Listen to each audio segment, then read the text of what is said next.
ஏஏவின் இரண்டாம் வழிமுறை. எங்களை விட வலிமை பொருந்திய சக்தி எங்களுக்கு மனத்தெளிவை அளிக்கக்கூடும் என்ற நம்பிக்கைக்கு வந்தோம்.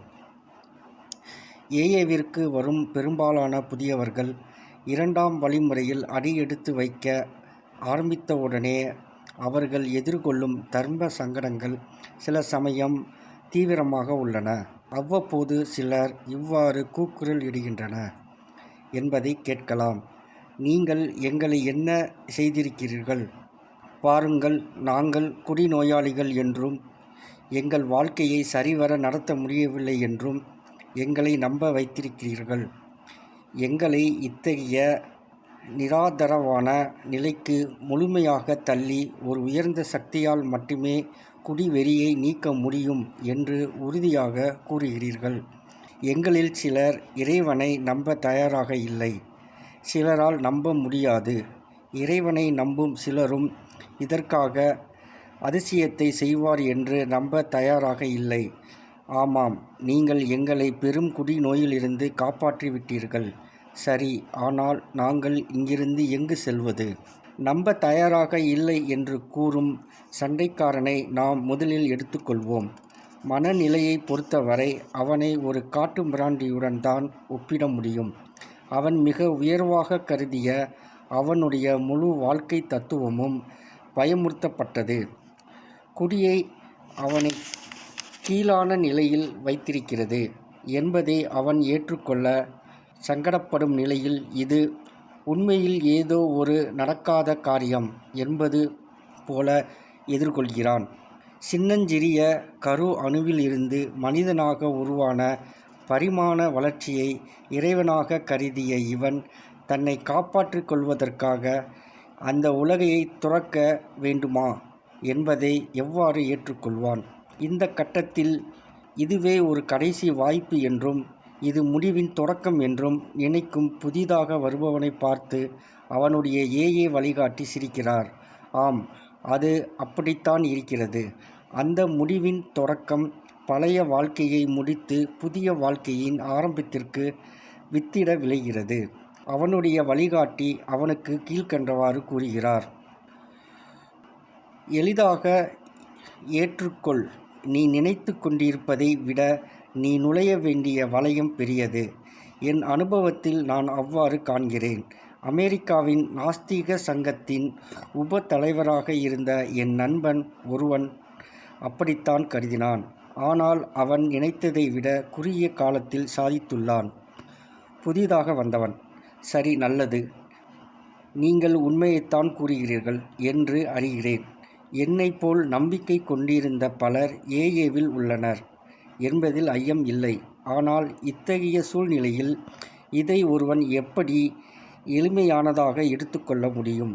அதைத்தான் நான் அறிய விரும்புகிறேன் என்று கூறினான் ஏஏ வழிகாட்டி. சரி, இது உண்மையில் ஒரு நல்ல கேள்வி. எவ்வாறு இதை பெற முடியும் என்பதை சரியாக என்னால் கூற முடியும். இதற்கு நீ மிக கடுமையாக பாடுபட வேண்டாம்.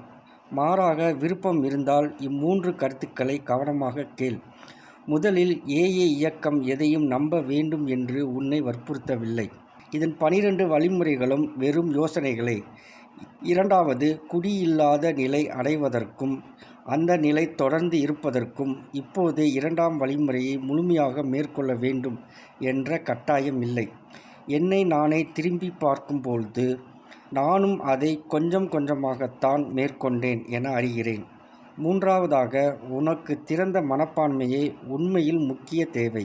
முட்டை முதலில் வந்ததா அல்லது கோழி முதலில் தோன்றுகிறதா என்பது போன்ற விவாத சமுதாயத்திலிருந்து விடுபட்டு வெளியேறிவிடு.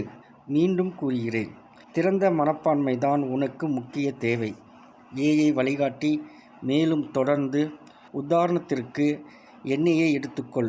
அறிவுபூர்வமான கல்வியை பெற்றுள்ளேன். வழிபடும் விஞ்ஞானத்தை நான் இயற்கையாக மதிக்கிறேன், மரியாதை செய்கிறேன். உண்மையில் வழிபடுவது என்னும் செயலைத் தவிர மற்ற எல்லாவற்றையும் இப்பொழுதும் நான் செய்கிறேன்.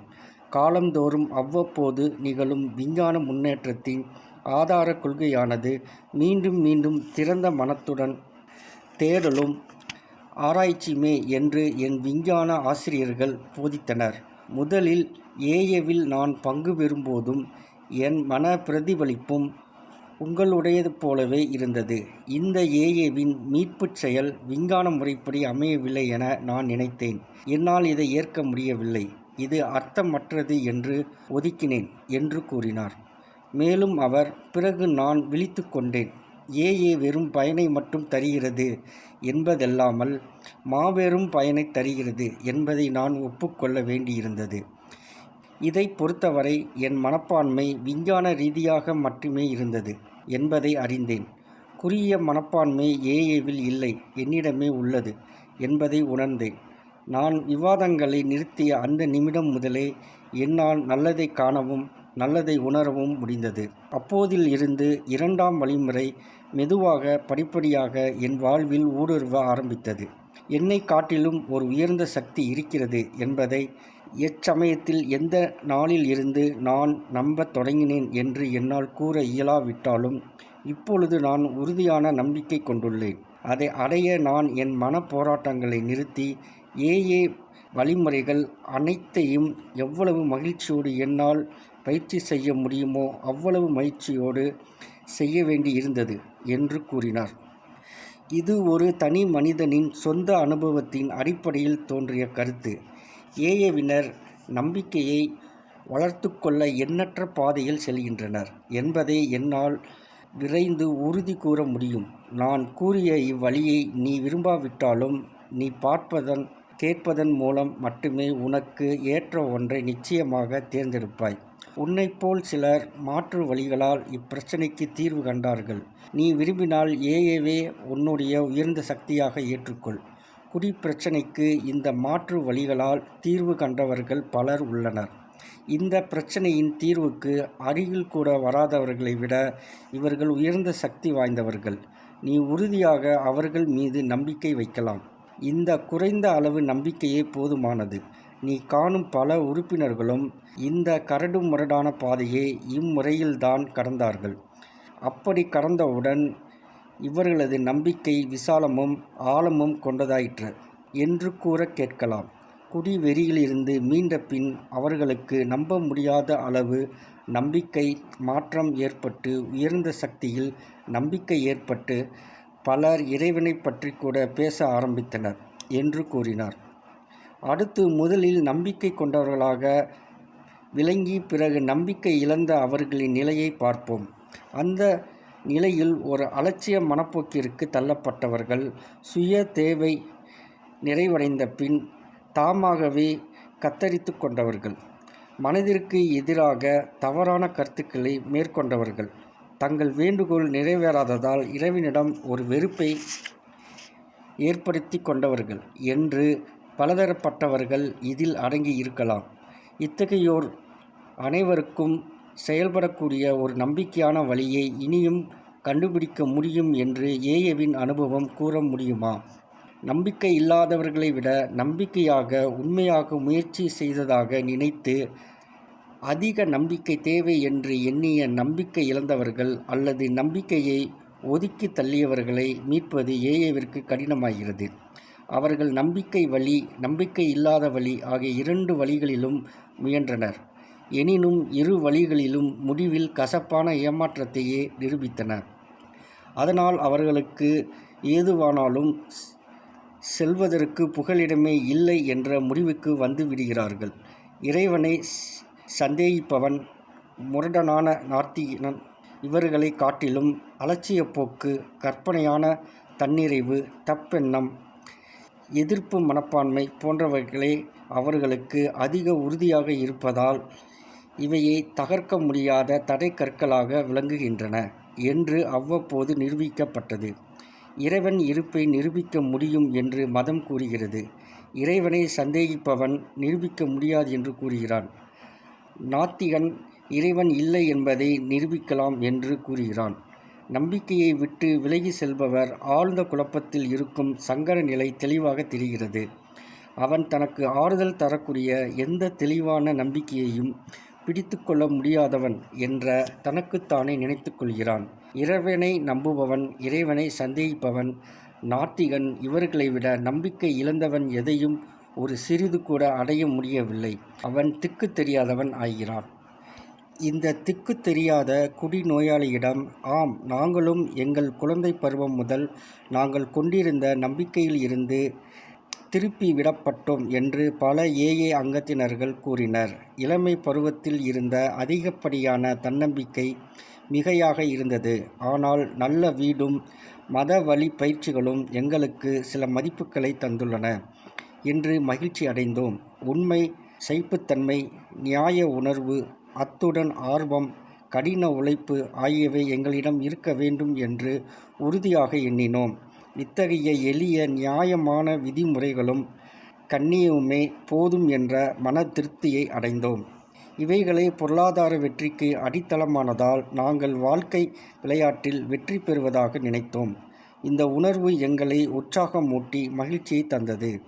இறைவன் பற்றி கூறும் சாஸ்திரங்களின் வேறுபாடு, மத கடமைகள் அல்லது இம்மை மறுமைகளில் ஆத்மாவின் நிலை என்பன குறித்தெல்லாம் நாங்கள் ஏன் பொருட்படுத்த வேண்டும்? இங்கே இப்பொழுது நிகழ்கால நன்மைகளே எங்களுக்கு போதுமானவை. வெற்றி நடை போட வேண்டும் என்ற மன வலிமையே எங்களை கடைசி வரை அழைத்துச் செல்லும்.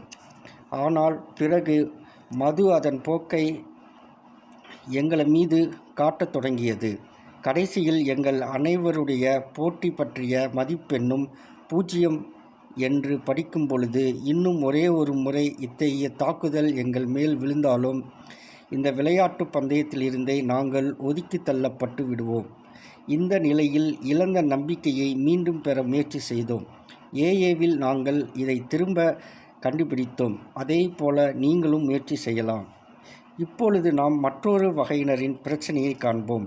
இப்பிரச்சனை அறிவுபூர்வமாக சந்திப்பதில் தன்னிறைவு பெற்ற ஆண், பெண் ஆகியோரை சார்ந்தது. இவர்களுக்கு ஏஏவினர் கீழ்க்கண்டவாறு கூறுகின்றனர். ஆம், நாங்களும் உங்களை போன்றவர்களே. எங்கள் நலன்களையே பாதிக்கும் அளவு மிகுந்த புத்திசாலிகள், தங்களை காத்து கொள்வதில் மிகுந்த அதிபுத்திசாலிகள் நாங்கள் என்று மக்கள் அழைப்பதை விரும்புகிறோம். எங்களிடம் இருந்த அகம்பாவமாகிய பலூனை ஊதி பெரிதாக்க எங்கள் கல்வியை பயன்படுத்தினோம். ஆனாலும் இதை பிறர் அறியாதவாறு மறைப்பதில் கவனமாக இருந்தோம். நாங்கள் மற்றவர்களைக் காட்டிலும் புத்தி சக்தியினால் மட்டுமே மேலானவர்களாக இருக்கிறோம் என்று எங்களுக்குள்ளே இரகசியமாக நினைத்தோம். விஞ்ஞான முன்னேற்றம் மனிதனால் செய்ய முடியாதது ஒன்றுமில்லை என்பதை எங்களுக்கு அறிவித்தது. அறிவே மிக சக்தி வாய்ந்தது.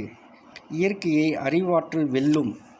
மற்றவர்களை விட அறிவாளியாக இருந்தால் வெற்றியின் பலன் நினைத்தவுடன் கிடைத்தது.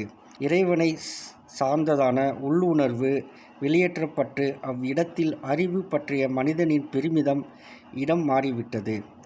ஆனால் குடிக்கு மற்ற யோசனைகள் இருந்தன. எங்கள் அழகான வெற்றி நடை எப்பொழுதும் நாங்கள் தோல்வியை தழுபவர்களாக மாற்றிற்று. இந்த நிலையில் நாங்கள் ஒன்று மறு ஆய்வு செய்ய வேண்டும் அல்லது இறக்க வேண்டும் என்பதை கண்டோம். ஏஏ அங்கத்தினர் பலரும் நாங்கள் நினைத்தது போலவே நினைத்தார்கள் என்று அறிந்தோம். நாங்கள் சரியான நிலைக்கு இறங்கி வர அவர்கள் எங்களுக்கு உதவி செய்தார்கள். பணிவிற்கு முதலிடம் கொடுத்தால் பணிவும் அறிவாற்றலும் பொருத்தமானவையாக இருக்கும் என்று தங்களின் உதாரணத்தின் மூலம் எடுத்துக்காட்டினார்கள். நாங்கள் இதை செய்ய தொடங்கிய போது எந்த நம்பிக்கை எங்களிடம் வேலை செய்ததோ அந்த நம்பிக்கையை பரிசாக பெற்றோம். இந்த நம்பிக்கையை நீங்களும் பெறலாம். ஏஏவில் இருக்கும் மற்றொரு வகையினர் கீழ்க்கண்டவாறு கூறினர். மதம், அது தொடர்பான செயல்கள் எல்லாவற்றிலும் நாங்கள் பெருத்த ஏமாற்றம் அடைந்தோம். வேத நூலான பைபிள் முழுவதும் அர்த்தமற்றது. அதன் ஒவ்வொரு அத்தியாயத்தையும் அதில் உள்ள ஒவ்வொரு செய்யுளையும் எங்களால் மேற்கோள் காட்ட முடியும். ஆனாலும் அதில் பேரின்பத்தை கண்டதாக கூறியவர்களைப் போல் பேரின்பத்தை பார்க்க முடியவில்லை. சில இடங்களில் அதில் உள்ள நீதி நெறிகள் பின்பற்ற முடியாத அளவு நல்லதாக இருக்கிறது. மற்ற சில இடங்களில் பின்பற்ற இயலாதபடி மோசமானதாக இருக்கிறது. மத நம்பிக்கையை பின்பற்றுபவர்களுடைய நடத்தைகளை எங்களுக்கு பாதிப்பை ஏற்படுத்தியது. ஏனென்றால் ஞாயிற்று அன்று மாலையில் மத நம்பிக்கையுடன் வழிகாட்டிக்காக ஒன்று கூடும் பலரிடம் காணப்பட்ட சில நடத்தையில் உள்ளொன்று வைத்து புறமொன்று பேசுதல், மதவெறி, தன்னிருமையை நிலைநாட்டுதல் போன்ற இக்குணங்களே இதற்கு காரணம். அதைக் கண்டு நாங்கள் இகழ்ந்து கேலி செய்தோம். இறைவன் பெயரால் நாங்கள் மதவெறி செல்லும் நல்லவர்கள் என்று தங்களை சொல்லிக் கொள்பவர்கள் இப்பொழுதும் ஒருவரை ஒருவர் அடித்து கொள்வது எவ்வளவு கொடுமை என்ற இந்த மோசமான உண்மையை உரக்க கத்தி கூற வேண்டும் என்று விரும்பினோம். ஆம், நாங்கள் உடன்பாடான வளர்ச்சி எண்ணங்களுக்கு பதிலாக எதிர்மறையான அழிவு பாதையில் சிந்திப்பவர்கள் என்பதையே இது எடுத்துக்காட்டுகிறது. நாங்கள் ஏஏவிற்கு வந்தவுடன் எங்களிடம் இருந்த இந்த தனிப்பட்ட குணம் எங்கள் சுய மதிப்பிற்கு தீனி போடும் யோசனைகள் என்ற உணர்ந்தோம். தெய்வ நம்பிக்கை உடைய முன் குறிப்பிட்டவர்களின் சிலரின் குறைகளை நாங்கள் சாடுவதால் நாங்களே அவர்களை விட மேலானவர்கள் என்று எண்ணினோம். அத்துடன் அல்லாமல் எங்களுடைய ஒரு சில சொந்த குறைபாடுகளையும் காண்பதை தவிர்க்கிறோம். மற்றவர்களிடம் நாங்கள் கண்டு இருமாப்புடன் கண்டித்த தன்னுரிமையை நிலைநாட்டுதல் என்பதே எங்களையும் சூழ்ந்த தீமையாகும்.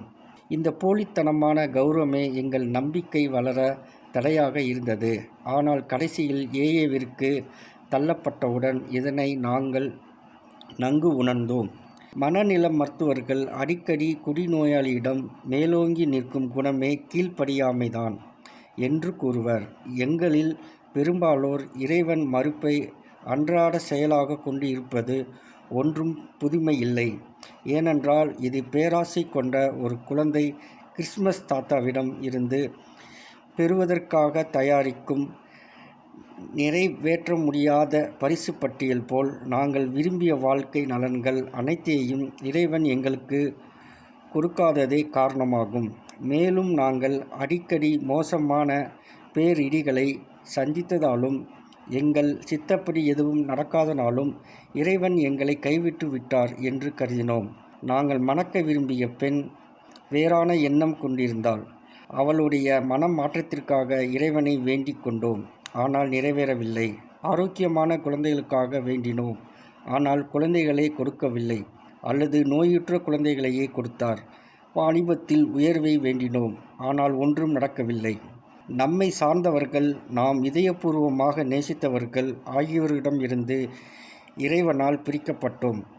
அதனால் நாங்கள் மதுவிற்கு அடிமையானோம். இறைவனிடம் அதை நிறுத்தும்படி கேட்டோம். ஆனால் ஒன்றுமே நடக்கவில்லை. எங்களுக்கு ஏற்பட்ட ஈவிரக்கமற்ற செயல்கள் பலவற்றை விட இது மோசமானது.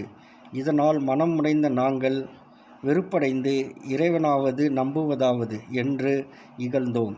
நாங்கள் ஏஏவில் நுழைந்த பொழுது எங்களுடைய கீழ்ப்படியாமை என்னும் தவறு வெளிப்பட்டது. ஒருபொழுதும் இறைவனின் சித்தம் என்னவென்று கேட்காமல், மாறாக எப்பொழுதும் இறைவன் எப்படி செயல்பட வேண்டும் என்று சொல்லி கொண்டிருந்தோம். நாங்கள் பார்த்தவரை இறைவனை நம்பிக்கொண்டும் எதிர்த்து கொண்டும் எந்த ஒரு மனிதனாலும் இருக்க முடியாது. இறைவன் நம்பிக்கை என்பது சார்ந்திருப்பதே அன்றி எதிர்ப்பது அல்ல. ஏஏவில் அந்த உண்மையின் சாரத்தை கண்டோம். ஆண் பெண் ஆகிய இருபாலரும் குடியின் பிடியில் இருந்து விடுபட்டு இறுதி அழிவிலிருந்து மீண்டனர். அங்கு அவர்கள் ஒருவரை ஒருவர் சந்தித்து தங்களுடைய மற்ற சோதனைகளையும் துயரங்களையும் கடந்து நம்பிக்கையின் பலனாக உயர்வடைந்திருப்பதை கண்டோம்.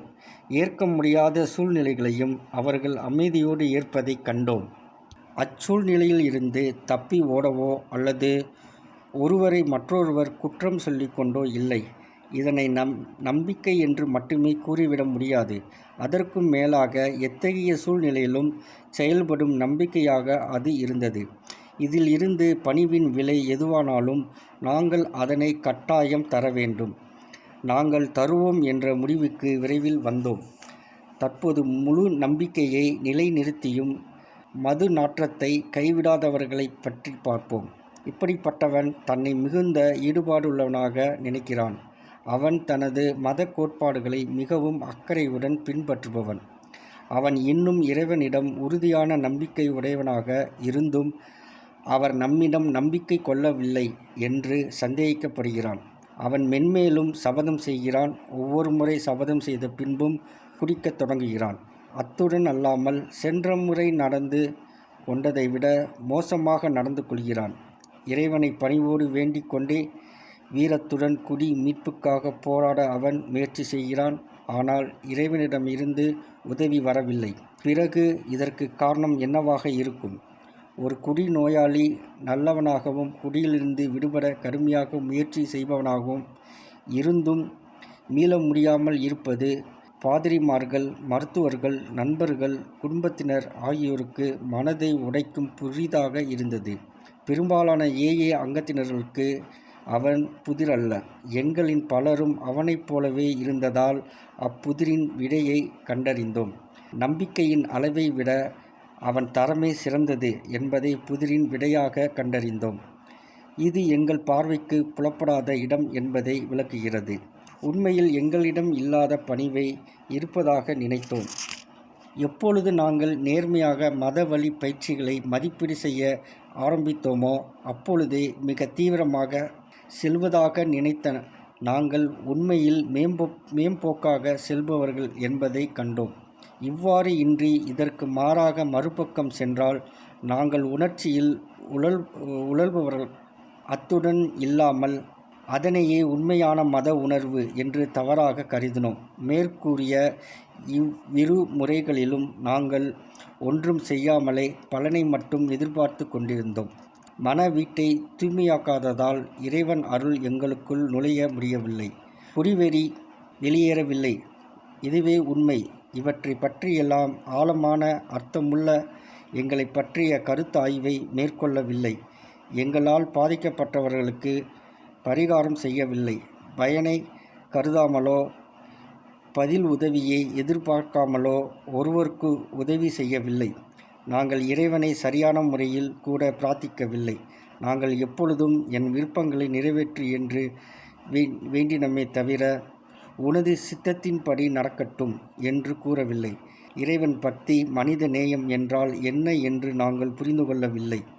அதனால் எங்களை நாங்களே ஏமாற்றிக்கொண்டு மனத்தெளிவை அடைவதற்காக வேண்டிய அருளை பெறுவதற்கு தகுதியற்றவர்களானோம்.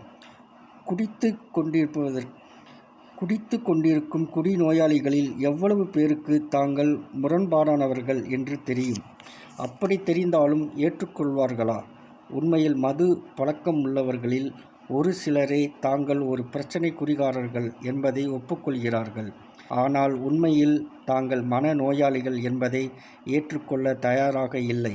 இவர்கள் தெளிவாக குடிப்பதற்கும் தீவிரமாக போதையில் மிதப்பதற்கும் இடையே உள்ள வேறுபாட்டை அறிந்து கொள்ளாத இருள் சூழ்ந்த உலகத்தில் இருக்கிறார்கள். தெளிவுத்தன்மை என்பது மனத்தெளிவு.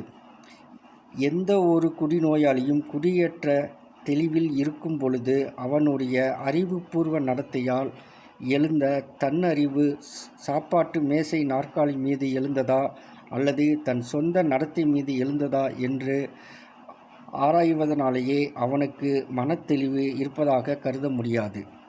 ஆகையால் இரண்டாம் வழிமுறை என்பது நாம் அனைவரும் ஒன்று சேரும் இடத்தை குறிப்பிடுவதாக இருக்கிறது. இறைவனை சந்தேகிப்பவன், நாத்திகன் மற்றும் முன்னாள் இறைவனை நம்பியவன் ஆகிய அனைவரும் இவ்வழிமுறையில் ஒன்று சேர்ந்து நிற்கிறோம். உண்மையான பணிவும் திறந்த மனமும் நம்மை நம்பிக்கையிடம் அழைத்துச் செல்லும். நாம் இறைவனிடம் சரியான முறையில் உறவு வைத்து கொண்டால் இறைவன் நமக்கு மனத்தெளிவை அளிப்பார் என்று ஒவ்வொரு ஏஏ கூட்டமும் உறுதி அளிக்கிறது. நன்றி.